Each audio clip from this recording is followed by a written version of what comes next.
Eu sou Giovana Guido, nutricionista, e hoje eu trouxe 7 erros muito comuns no jejum intermitente. Ou eles vão atrasar os seus resultados, fazer com que você demore muito para ver alguma evolução, ou nem tenha certa evolução, ou eles vão prejudicar muito a sua saúde. Se o jejum não é feito da forma correta, isso vai trazer malefícios. Então, fica comigo até o final desse vídeo para anotar essas 7 dicas para que você tenha cuidado e não cometa esses erros. Vamos lá!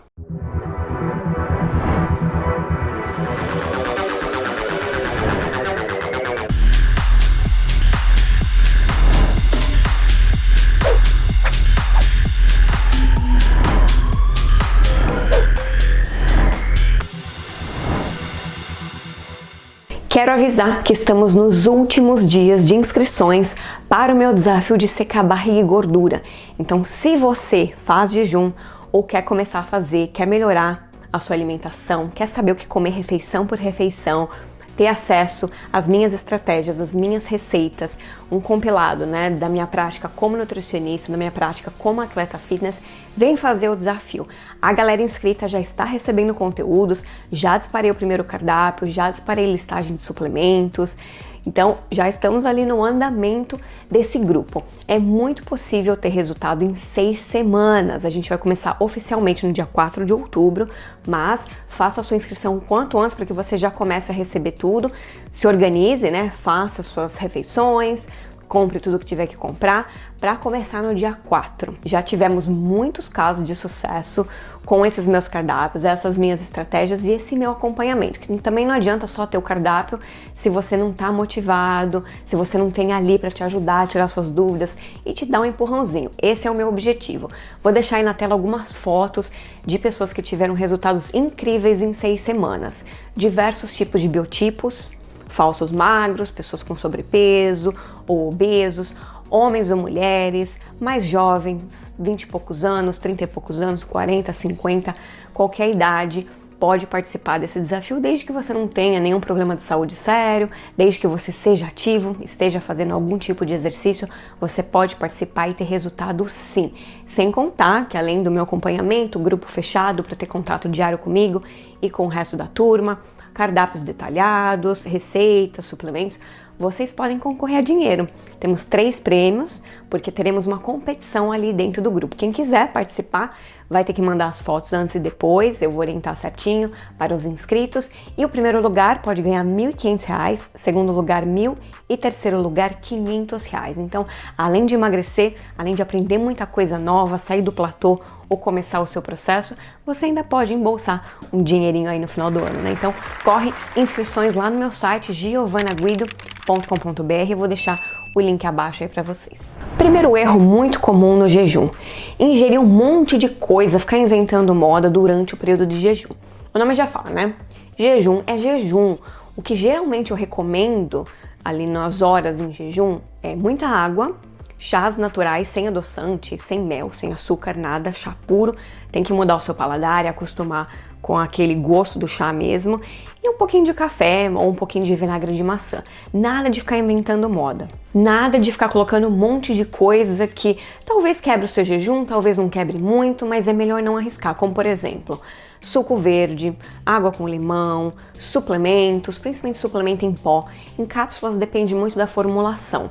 Mas suplemento em pó, eu não indico. Excesso de café. Tem gente que faz o jejum, aí tem aquela fominha, taca café. Aí dali uma hora, café. Dali uma hora, café. Excesso de cafeína, excesso de café pode aumentar a sua insulina, pode te tirar do jejum, pode estressar o corpo, aumentar a ansiedade, dar tremedeira, porque você não tem alimento algum no estômago, no intestino, e aquele monte de estimulante vai ficar ansioso, vai ter compulsão depois. Isso vai te prejudicar muito. Então, foca na água, chás naturais, pode usar um pouquinho de vinagre de maçã, um pouquinho de café, mas sem exagero. Por isso que o indicado é começar com jejuns mais curtos, porque daí você vai se acostumando, vai pouco a pouco e não faz aquele jejum enorme e fica surtado e quer ingerir um monte de coisa, certo? Começa com 14, 15 horas e aí você vai se adaptando até chegar em horas mais longas. Segundo erro, quebrar o jejum, a primeira refeição pós o jejum, com refeições muito grandes, com volume muito alto e com muito carboidrato. Porque o objetivo do jejum, um dos objetivos do jejum é criar déficit calórico, reduzir o tamanho do seu estômago pouco a pouco, queimar gordura, perder barriga e tudo mais. Se você vai comer e come um monte de carbo, você já quebra muita coisa que você conquistou durante o jejum, principalmente se for carboidrato não tão bom. Mas até mesmo excesso de carboidrato saudável não é legal. Comer um monte de aveia, batata doce, um monte de fruta, vai dar aquele impacto na sua insulina, na sua glicose, e você perde muita coisa do que você conquistou. Então tem que ser uma refeição mais low carb na hora de queimar. E uma refeição não muito grande. Eu sei que na hora de quebrar o jejum, às vezes vai dar aquela fome extra, dependendo de quantas horas você ficou, mas tem que respirar fundo, tomar já um copão de água com vinagre de maçã ou água com limão antes de quebrar o jejum para dar uma sossegada no estômago e fazer uma refeição normal, sem comer o pé da mesa, porque senão você vai dilatar o estômago, dificultar a digestão, vai dar uma má digestão, pode até causar gastrite, refluxo com o passar do tempo, porque não é correto ficar muitas horas sem comer e quando vai comer, destrói, certo? Então maneira na porção e maneira na quantidade de carboidratos. Número 3, outro erro muito comum, a pessoa faz jejum, mas não sabe muito sobre alimentação saudável correta, não sabe muito sobre reeducação alimentar, nunca fez uma reeducação alimentar, ou seja, a pessoa faz jejum, mas continua com hábitos errados, continua comendo coisas erradas, coisas que às vezes ela acha que são saudáveis, mas na realidade não são muito, tipo tapioca, granola, iogurte, light diet, leite e derivados que não é tão saudável, peito de peru, queijo branco, esse tipo de coisa que você pode consumir de vez em quando ali na sua alimentação, também não precisa tirar para sempre se você gosta muito, mas não é a melhor opção, né? Tem gente que, por exemplo, vai quebrar o jejum, come um monte de torrada integral com requeijão light. Isso não é tão saudável, pão integral, esse tipo de coisa, né? São coisas para você consumir de vez em quando. Quando você faz jejum, você já fica muitas horas sem comer. Então, o período de alimentação, você tem que tirar o máximo possível dessas horas que você se alimenta para nutrir o seu corpo. Então, se você perde tempo e perde refeição comendo torradinha, iogurte, pão integral, tapioca, coisas que não tem muitos nutrientes, o iogurte é o menos pior, né? Mas eu digo assim, as farinhas, né? Tapioca, torradinha, bolachinha com grão, você perde a oportunidade de nutrir o seu corpo melhor, de consumir fontes de gorduras boas, proteínas, vitaminas, minerais, antioxidantes, você perde essa oportunidade. Então, como você vai reduzir o seu período de alimentação, você tem que focar muito para que você consiga ingerir todos os nutrientes, porque senão, como eu falei, vai prejudicar a sua saúde a longo prazo.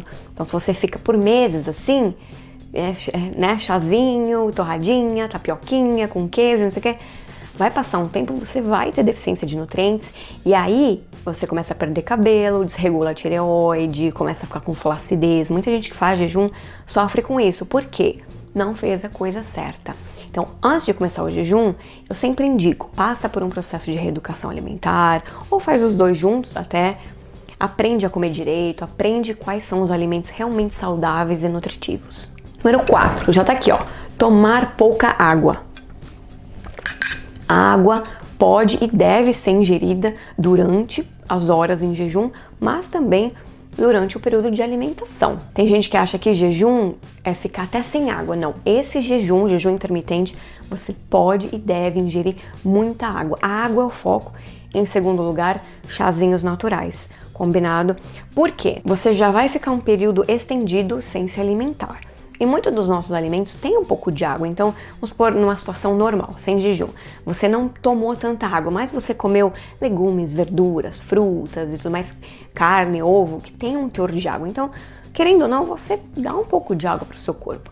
Agora, você está em jejum e ainda não toma água, você vai pegar uma desidratação, vai ficar inchado, aí às vezes não consegue baixar muito peso e não sabe o que é. Pode ser inchaço. Quanto menos água a gente toma, mais inchaço a gente tem. Então, carregue a sua garrafinha, seu copo, tome golinhos. Não toma um monte de água de uma vez só, não. Toda hora ali, a cada 10, 15, 20 minutos, toma alguns goles de água, um meio copo de água, intercala com chá. Não fica substituindo o chá pela água. Tem que ter a água como prioridade e aí você complementa com chá, um pouquinho de café e tudo mais. Número 5, não fazer exercícios de força, principalmente musculação. Por quê? No jejum, se você não tem uma dieta correta e você não tem estímulo do exercício de força, você vai perder massa muscular. Se você come certinho e faz musculação, aí não tem problema. Por exemplo, o meu desafio. Na fase 2, porque nas 6 semanas de desafio, os participantes farão 2 cardápios diferentes. Na fase 1 não tem jejum, na fase 2 eu começo a fazer introdução de jejum. Mas eles estão com cardápios corretos, isso eles têm certeza, porque eu estou orientando os cardápios, eles têm orientação de suplementação e todos eles são incentivados a fazer algum tipo de atividade, principalmente em musculação. Ou treino com peso do corpo, se for muito iniciante e tudo mais. Mas eles são incentivados a manter esse estímulo, porque se você não oferece o estímulo da dieta correta e do treino, você vai perder massa muscular, vai desenvolver uma flacidez a longo prazo, vai piorar sua postura, vai ficar mais fraco, cansado, desacelera o metabolismo quando perde massa muscular, aí vai atrapalhando nos seus resultados e às vezes o resultado final lá não é muito legal. Você às vezes até emagrece, mas que adianta emagrecer um monte e ficar com muita flacidez? Ninguém quer ficar assim, né? A gente quer emagrecer e ficar bem, ficar com um certo tônus muscular. Então tem que tomar cuidado com isso. Aí muita gente fala, mas o jejum aumenta a produção de GH, então vai ajudar a ganhar massa muscular. Sim, desde que você mantenha o estímulo. O GH não vai ajudar a construir massa muscular do nada. Você tem que ter ruptura de fibra muscular, você tem que recuperar essas fibras musculares com a nutrição correta, você tem que dormir bem para produzir o GH e aí ajudar no processo. Às vezes você não vai ganhar massa muscular se você tiver em restrição calórica, mas você vai conseguir manter bem e o seu resultado final vai ser melhor. Erro número 6, esse é super comum, eu vejo muitas pessoas comentando e falando que fazem assim, aí eu vou lá e falo que não é muito legal, que é ficar sempre fazendo o mesmo protocolo, sempre pulando a mesma ou as mesmas refeições. Olha, faz 6 meses que eu faço jejum intermitente de 16 horas e eu pulo o café da manhã. Gente, tem que mudar, porque depois de um tempo, pode ser que o seu corpo não acostume. Se você está fazendo assim, está evoluindo por meses e meses, aí tudo bem, significa que o seu corpo é top, responde bem, às vezes você está fazendo alguma outra coisa para ter esse resultado, mas se você parou de emagrecer, ou se não está emagrecendo, não está vendo resultado, não está baixando a glicose, não está baixando o colesterol, muda. Numa semana você faz de 16, depois faz de 18, depois não faz uma semana, depois faz de 14, aí depois faz dia sim, dia não, depois faz todo dia. Mantenha sempre o jejum ali, né? Porque você tem que ter uma constância, mas vai mudando. Uma semana você pula o café da manhã e o lanche da manhã, outra semana você pula o jantar. Faça variações para que o seu corpo sempre veja aquilo como novidade e responda melhor. E outro erro, número 7, é fazer jejuns muito longos com frequência muito alta. Tem gente que se anima, né? Começa ali com 16, 18, aí vai tendo resultado, vai emagrecendo e vai se sentindo bem, porque o jejum traz essa sensação de bem-estar, de alerta, de foco, de energia e tudo mais. A pessoa começa a dormir melhor. Nossa, que maravilha, jejum mudou minha vida. Aí a pessoa começa 20 horas, 24 horas, 30 horas e começa a fazer isso sempre, várias vezes por semana. O que acontece? Às vezes até num curto prazo, mas geralmente a longo prazo, desnutrição. Várias deficiências nutricionais, porque existem nutrientes que devem ser ingeridos todos os dias, o corpo não consegue armazenar. Carboidrato, nosso corpo consegue armazenar. Gordura, nosso corpo consegue armazenar. Proteína, armazena um pouquinho. Algumas vitaminas e minerais não, alguns antioxidantes não, substâncias especiais de algumas gorduras boas como EPA e DHA, que são os ômegas, não. Você precisa ingerir sempre, todo dia, porque não tem reserva no corpo. Algumas vitaminas o fígado consegue armazenar, como vitamina A, vitamina D, E e K, mas vitamina C não consegue, complexo B não consegue, tem que ter injeção diária com alimentação ou suplementação. E não é também deitar e rolar e colocar todas as expectativas nos suplementos e não comer mais nada, não. Por exemplo, o jejum de 24 horas, eu só indico fazer no máximo uma vez por semana. Se você fizer jejum de 24 horas, dia sim, dia não, umas 3 vezes por semana, vai ser muito difícil. Você vai começar a ter deficiência de proteínas, por exemplo. A recomendação de proteína para quem faz exercício, assim, legal, vai pra academia e tudo mais, é de 1,8 a 2 gramas de proteína por quilo por dia. Um filé de frango, por exemplo, tem de 20 a 20 e poucos gramas. Um ovo tem 6 gramas de proteína só. Imagina o quanto de frango, de ovo, de carne, até de proteína em pó, tipo um scoop de uma proteína em pó, né, de whey, de suplemento, de 20 a 25 gramas. Então vamos por uma pessoa de 60 quilos, tem que consumir em média 120 gramas de proteína por dia. Então é frango, é carne, é ovo, é suplemento. Como você vai consumir tudo isso se você faz 1 ou 2 refeições no dia, quase todo dia? Não, por mais que você sinta bem, é ilusão, é algo temporário. Se você não toma cuidado com isso, aqueles problemas que eu acabei de falar, queda de cabelo, pele seca, hormônios começam a cair, porque você precisa de calorias e gordura para produzir testosterona, por exemplo. Você começa a ficar sem energia depois de um tempo, começa a desenvolver coisas que vão indicar deficiências nutricionais. Então toma cuidado, como eu falei, mude sempre os protocolos, não fique fazendo jejum super longo sempre, afinal, nem é legal ficar muito tempo focando só em secar. Isso acaba mexendo na tireoide quando você faz muita restrição por muito tempo, sabe? Então intercale entre fases onde você quer secar, fases onde você quer aumentar a massa muscular. É sempre legal intercalar no ano para que o corpo nunca fique ali acostumado com aquilo e prejudique, certo? Se você quer aprender como comer melhor, o que comer refeição por refeição, quer ter minhas orientações, vem participar do desafio. Ele dura 6 semanas, mas ao final dessas 6 semanas eu vou deixar as orientações do que fazer dali pra frente. Isso é muito importante, porque ter resultado ali em 6 semanas com uma orientação correta é fácil, né? O que fazer depois? Então eu vou dar orientações para quem quer continuar emagrecendo, quem quer manter ou quem quer mudar para um programa de aumentar a massa muscular. Vocês serão orientados certinho. Mas vem fazer, é a última turma do ano, é minha consultoria em grupo, exclusiva, uma turma VIP. O primeiro lote já está à venda lá no meu site giovanaguido.com.br. Espero lá, beijo!